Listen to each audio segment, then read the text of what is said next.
Friends, welcome to our channel Chinnu చేయాన్ 1510. అందరూ ఎలా ఉన్నారు?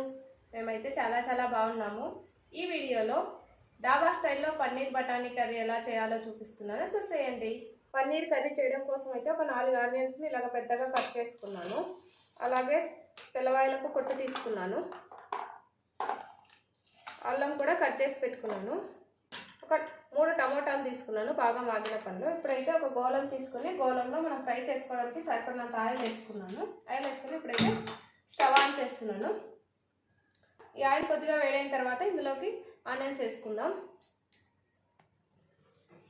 ఆయిల్ వేడైంది. ఇప్పుడు ఇందులోకి ఆనియన్స్ వేస్తున్నాను. ఆనియన్స్ మరీ ఎక్కువ ఫ్రై చేసుకోవాల్సిన అవసరం లేదు, దోరగా ఫ్రై చేసుకోవాలి. తొందరగా ఫ్రై అవ్వాలంటే కొద్దిగా ఉప్పు వేసుకున్నాము. ఈ టిప్పు మనందరికీ తెలిసినదే కదా. ఇప్పుడు ఇందులోకి కొద్దిగా ఉప్పు వేసుకుందాం. ఉప్పు వేసాను. ఉప్పు వేసేసి ఒకసారి కలయబెట్టుకుంటున్నాను. ఆనియన్స్ మధ్యలో కలుపుకుంటూ త్వరగా ఫ్రై చేసుకోవాలి. ఇవి కొద్దిగా ఫ్రై అయిన తర్వాత ఇందులోకి అల్లం ముక్కలు అలాగే పొట్టు తీసి పెట్టిన తెల్లవాయలు కూడా వేసుకోవాలి. వేసి ఒకసారి బాగా మిక్స్ చేసుకొని ఇంక కొద్దిసేపు ఒక 2 మినిట్స్ ఆనియన్స్ ఫ్రై చేసుకోవాలి. ఆనియన్స్ ఇలా కొద్దిగా ఫ్రై అయిన తర్వాత ఇందులోకి కట్ చేసి పెట్టుకున్న టమోటా ముక్కలు వేసుకోవాలి. టమోటా ముక్కలు వేసిన తర్వాత ఒకసారి బాగా మిక్స్ చేసుకొని మూత పెట్టేసుకోవాలి. టమోటా ముక్కలు మెత్తగా అయ్యేంత వరకు ఉడికించుకోవాలన్నమాట. ఇప్పుడైతే ఒకసారి మిక్స్ చేస్తున్నాను. మిక్స్ చేసుకొని మూత పెట్టేస్తున్నాను.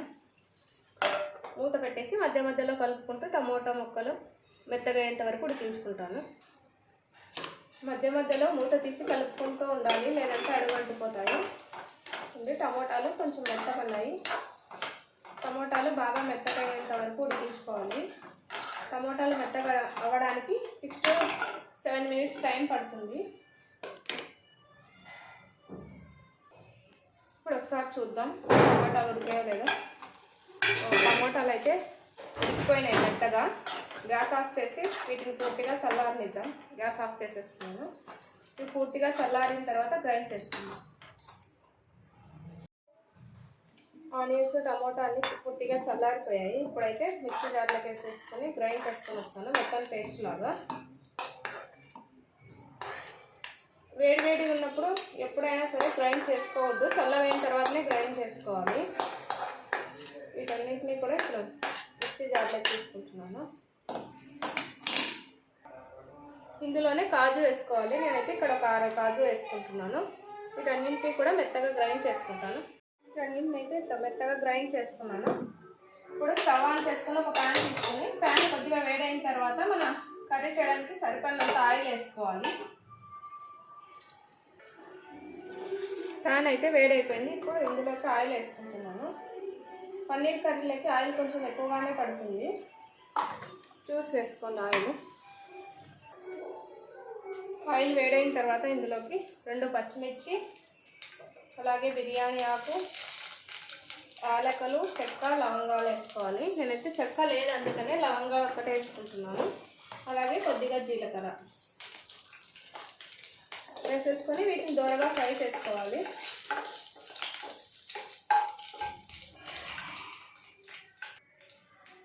ఇవి కొద్దిగా ఫ్రై అయిన తర్వాత ఇందులోకి ఒక 1/2 టేబుల్ స్పూన్ పసుపు,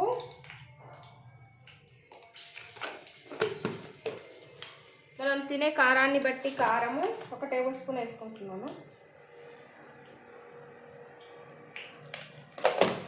అలాగే 1 టేబుల్ స్పూన్ ధనియా పౌడరు, కొద్దిగా కరివేపాకు వేసుకొని బాగా మిక్స్ చేసుకోవాలి. ఈ పసుపు, ధనియాల పొడి, కారము ఆయిల్లో కొద్దిసేపు ఫ్రై చేసుకోవాలి. ఈ ఆయిల్లో బాగా ఫ్రై అయిన తర్వాత మనం ఇందాక గ్రైండ్ చేసి పెట్టుకున్నాం కదా, ఆ పేస్ట్ వేసుకోవాలి.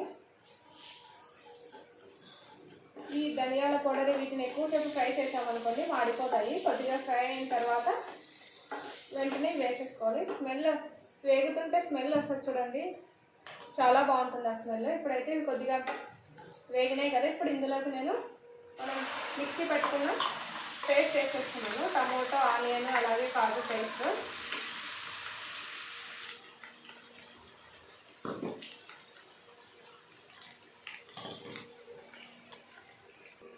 ఈ పేస్ట్ వేసాక ఒకసారి బాగా మిక్స్ చేసుకోవాలి.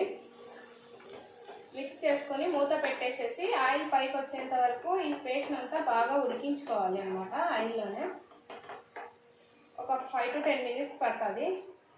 ఇంత ఉంది కదా, ఇందులో ఆఫ్ అయిపోతుంది అనమాట ఉడికేలోపు. ఈ పేస్ట్ అంతా బాగా మిక్స్ చేసుకోవాలి. ఈ పేస్ట్లోకి మనం వేసిన ఉప్పు, పసుపు, కారం అన్నీ మిక్స్ కావాలి కాబట్టి ఆల్రెడీ నేను ఆనియన్స్ ఫ్రై అవ్వడానికి కొద్దిగా సాల్ట్ వేసాను కదా. ఇప్పుడు మన కర్రీకి సరిపోయినంత సాల్ట్ వేసుకుంటాను. ఈ పేస్ట్లోనే సరిపోతుంది. తర్వాత గ్రేవీ వేసుకున్న తర్వాత చూద్దాము సాల్ట్ తక్కువ ఉంటే. ఇప్పుడైతే వీటన్నిటిని ఒకసారి బాగా మిక్స్ చేసుకొని మూత పెట్టేస్తాను. మూత పెట్టేసి ఆయిల్ పైకి వచ్చేంత వరకు ఉంచేస్తాను. ఈ పేస్ట్ ఫ్రై అయ్యేలోపు నేనైతే పన్నీర్ను ఫ్రై చేసుకుంటాను. ఒక గోళం తీసుకుని గోళంలో పన్నీర్ వేసి ఫ్రై చేసుకుంటాను. ఇప్పుడైతే ఇందులోకి పన్నీర్ ఫ్రై చేయడానికి సరిపడినంత ఆయిల్ వేసుకుంటాను. ఆయిల్ కొద్దిగా వేడైన తర్వాత పన్నీర్ వేసేసి ఫ్రై చేస్తాను. ఆయిల్ అయితే వేడైపోయింది. ఇప్పుడు ఈ ఆయిల్లోకి పన్నీర్ ముక్కలు వేసుకుంటాను. ఇక్కడ ఫ్రెష్ పన్నీర్ దొరుకుతుంది, బాగుంటుంది పన్నీర్ కూడా. డైరీలు ఎక్కువ ఉన్నాయి కాబట్టి పన్నీర్ బాగా దొరుకుతుంది.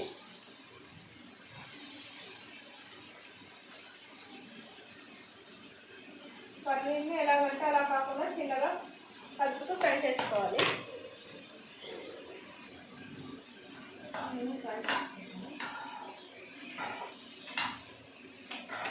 మీలో ఎంతమందికి పన్నీర్ కర్రీ అంటే ఇష్టమో నాకు తప్పకుండా కామెంట్ చేయండి. మా చిన్నకైతే పన్నీర్ చాలా ఇష్టము. పన్నీర్ బఠానీ చేస్తే బఠానీ పక్కకి వేసేస్తాడు, పన్నీర్ తింటా ఉంటాడు. మీ పిల్లలు కూడా అంతేనా? ఓకే, ఇది ఫ్రై అయ్యేలోపు ఈ పక్క పేస్ట్ కూడా ఒకసారి మిక్స్ చేసుకుంటాను. లేదంటే అడుగునంతా అంటుకుపోతుంది కదా ప్యాన్కి. మధ్య మధ్యలో కలుపుతూనే ఉంటుంది. ఈ పన్నీర్ని కూడా బాగా ఫ్రై చేసుకుంటాను ఆయిల్లో. పన్నీర్ని అయితే ఒక 2 minutes ఫ్రై చేసుకున్నాను. ఇప్పుడు గ్యాస్ ఆఫ్ చేసేసి పన్నీర్ని అయితే వేడి వాటర్లో వేసుకుంటాను. ఇక్కడ మీకు ఒక టిప్ ఏంటంటే, పన్నీర్ మనం గ్రేవీలో వేసినా కూడా చిరిగిపోకుండా ఉండాలంటే ఎప్పుడైనా సరే మనం పన్నీర్ ఫ్రై చేసిన తర్వాత వేడి నీళ్ళలోకి వేసుకున్నాం అనుకోండి, పన్నీరు మనం ఎలాగా ఉంటుందో అలాగే ఉంటుంది, చిరిగిపోకుండా. ఇప్పుడైతే నేను ఈ పన్నీర్ ముక్కలను వేడి నీళ్ళలోకి వేసేస్తాను.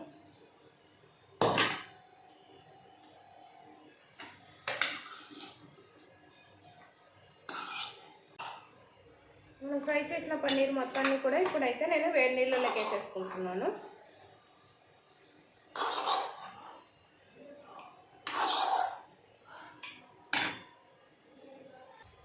ముక్కలన్నింటినీ అయితే వేడి నీళ్ళలోకి వేసాను. ఇప్పుడు ఒకసారి ఈ పేస్ట్ని మిక్స్ చేస్తాను, లేదంటే అడుగు అంటుతుంది కాబట్టి.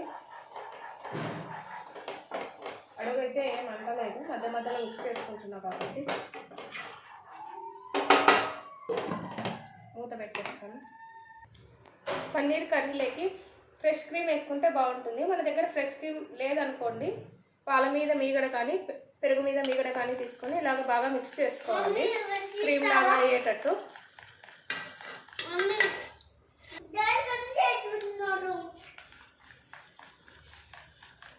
మనము ఎంత బాగా మిక్స్ చేసుకుంటే క్రీమ్ లాగా ఫామ్ అవుతుంది అన్నమాట. ఈ కర్రీ ఎంతవరకు వచ్చిందో చూద్దాం. చూడండి, ఆయిల్ అక్కడక్కడ పైకి తేలింది కదా. ఇందాక మిక్స్ చేసుకున్నా కదా, ఆ మీగడ వచ్చేసి క్రీమ్ లాగా ఫామ్ అయిపోయింది. ఇప్పుడు ఆ క్రీమ్ని ఈ పేస్ట్లోకి వేసుకుంటున్నాను. పేస్ట్లోకి వేసిన తర్వాత బాగా మిక్స్ చేసుకొని ఉడికించుకోవాలి, లేదంటే మీగడ స్మెల్ వచ్చినట్టే ఉంటుంది. మనం ఎంత బాగా మిక్స్ చేసుకున్నాం అనుకోండి వాసన రాదనమాట, లేదనుకోండి వాసన వచ్చేస్తుంది. ఇలాగా బాగా మిక్స్ చేసుకున్న తర్వాత మూత పెట్టేసుకొని ఉడికించుకోవాలి. ఇందులో చూసేద్దాం. చూడండి ఆయిల్ పైకి లేదు కదా, ఇంకా బాగా ఉడకాలన్నమాట. ఈ మీగడ వేసిన తర్వాత అప్పుడే టేస్ట్ బాగుంటుంది.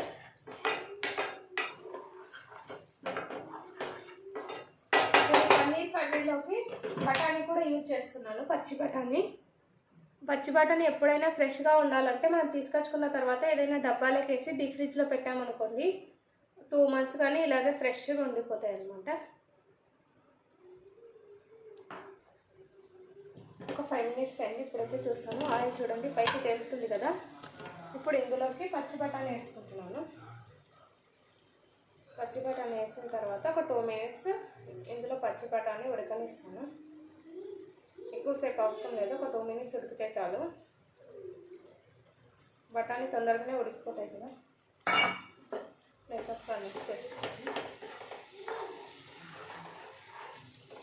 మిక్స్ చేసుకొని మూత పెట్టేసి ఒక 2 minutes ఉడికించేసుకుంటాను.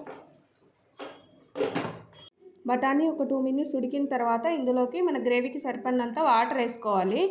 ఎప్పుడైనా సరే మనం చికెన్ కర్రీకి కానీ పన్నీర్ లేక్ కానీ వేడి నీళ్ళు వేసుకుంటేనే గ్రేవీ టేస్ట్ బాగుంటుంది. చల్లనీళ్ళు వేస్తే అంత టేస్ట్ బాగుండదు. నేనైతే ఇప్పుడు గ్రేవీకి సరిపడినంత వాటర్ వేసుకున్నాను. వాటర్ వేసుకున్న తర్వాత ఒకసారి మిక్స్ చేసుకొని మూత పెట్టేసుకొని ఒక పొంగు వచ్చేంత వరకు ఉడికించుకుంటాను. ఒక పొంగు వచ్చిన తర్వాత పన్నీర్ వేసుకోవాలి కాబట్టి మూత పెట్టేస్తున్నాను. ఇప్పుడు ఇలాగా ఉడుకుతున్నప్పుడు ఇందులోకి పన్నీర్ వేసుకోవాలి. పన్నీర్ వేడి నీళ్ళకి వేసి పెట్టాను కదా, ఈ వాటర్ అంతా తీసేసేసి వేసేసుకున్నాం. పన్నీర్ ముక్కలు అయితే వేసేస్తున్నాను.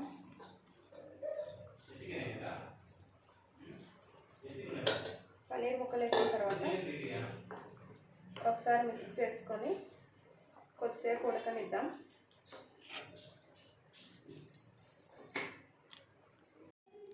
పన్నీర్ ఆల్మోస్ట్ ఉడికిపోయింది. ఇప్పుడు నేను ఇందులోకి ఒక 1/2 tablespoon గరం మసాలా, మీ దగ్గర పన్నీర్ మసాలా ఉంటే పన్నీర్ మసాలా అయినా వేసుకోవచ్చు. నేనైతే ఇక్కడ గరం మసాలా వేసుకుంటున్నాను.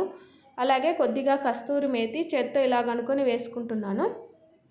ఇవి 2 వేసిన తర్వాత ఒకసారి మిక్స్ చేసుకొని ఒక 2 minutes ఉడికించుకోవాలి. ఫైనల్గా పన్నీర్ కర్రీ అయితే రెడీ అయిపోయింది. ఇప్పుడు నేను ఇందులోకి కట్ చేసి పెట్టుకున్న కొత్తిమీర వేస్తున్నాను. చూస్తుంటేనే నోరు ఊరిపోతుంది కదా పన్నీర్ కర్రీ. మీలో ఎంతమందికి ఈ పన్నీర్ కర్రీ నచ్చింది నాకు తప్పకుండా కామెంట్ చేయండి.